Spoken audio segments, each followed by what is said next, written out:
തലസ്ഥാനത്ത് ഇഡിക്കെതിരായ ആക്രമണത്തിന് ആഹ്വാനം ചെയ്യുന്ന CPM പ്രാദേശിക നേതാവിന്റെ ശബ്ദ സന്ദേശം ജനം ടിവിക്ക്. പിണറായി വിജയന്റെ വീട്ടിലേക്ക് എത്തിച്ചേരണം എന്നാണ് ആഹ്വാനം. CPM Vazhottukonam local committee secretary OA Shahul ഹമീദിന്റെ ഓഡിയോ സന്ദേശമാണ് പുറത്തുവന്നത്. ജനം ബ്രേക്കിംഗ്. ആദ്യം നമുക്ക് ശബ്ദ സന്ദേശം കേൾക്കാം. പേരൂർക്കട ആരും പോകണ്ട. ബേക്കറി ജംഗ്ഷനില് മുഖ്യമന്ത്രിയുടെ വീട്ടിൽ പോകുന്ന വഴിക്ക് ബേക്കറി ജംഗ്ഷനിൽ അവിടെ എല്ലാ സഹകളും എത്തണം. പേരൂർക്കട എത്തണ്ട, എല്ലാ സഹകളും അങ്ങോട്ട് വരണം, നടത്തണം. ബാക്കിയുള്ള ബ്രാഞ്ചുകളും നടത്തണം. വാഴോട്ടുകുളത്തും അതേപോലെ തന്നെ വാഴോട്ടുകുളം, ചെമ്പുക്കോളം, തോപ്പുമുക്ക്, ഈ ചിത്രനർ, ഈ ബ്രാഞ്ചുകൾ തോപ്പുമുക്കിലെത്തണം 6 മണിക്ക്. വാർത്തയുടെ കൂടുതൽ വിവരങ്ങളുമായി പ്രശാന്ത് ശങ്കരമംഗലത്ത് ചേരുന്നു. പ്രശാന്ത്, ഇഡിക്കെതിരായ ആക്രമണം തലസ്ഥാനത്ത് അഴിച്ചുവിട്ടത് കൃത്യമായ ഒരു ആസൂത്രണത്തിന്റെ ഭാഗം തന്നെയായിരുന്നു. അതിന് CPM നേതാക്കളുടെ ഒത്താശയുണ്ട് എന്ന് തന്നെയാണ് മനസ്സിലാക്കാൻ കഴിയുന്നതും. വിവരങ്ങൾ ഈ ആക്രമണവുമായി ബന്ധപ്പെട്ട് ഇഡിയെ ആക്രമിക്കുന്നതുമായി ബന്ധപ്പെട്ടുള്ള അതുമായി ബന്ധപ്പെട്ട് CPM നേതാക്കളുടെ പ്രതികരണം വന്നത് ഇത് പ്രവർത്തകരുടെ ഒരു വൈകാരിക പ്രകടനമായിരുന്നു.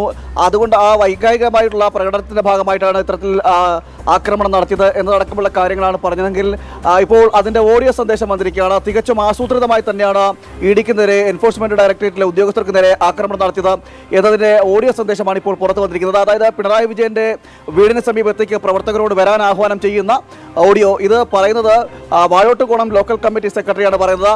വാഴോട്ടുകോണം ലോക്കൽ കമ്മിറ്റി സെക്രട്ടറി മറ്റ് പ്രവർത്തകരെ വിളിക്കുകയും പ്രവർത്തകരെ വിളിച്ച് പറയുകയാണ് ഇന്നടത്തേക്ക് വരണം, ഇവിടേക്ക് എത്തണം നിങ്ങൾ എന്ന് പറയുന്ന ഒരു ഓഡിയോ ആണ് നമുക്ക് ലഭിച്ചത്.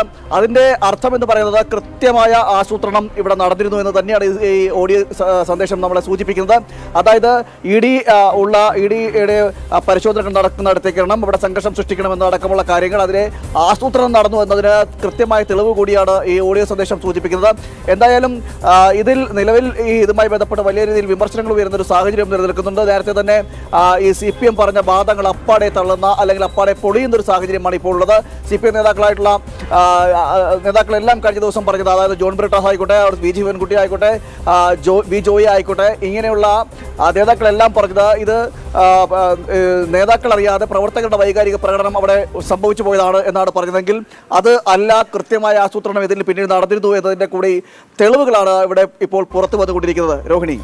ശരി, പ്രശാന്ത് ശങ്കരമംഗലത്താണ് വിവരങ്ങൾ നൽകിയത്.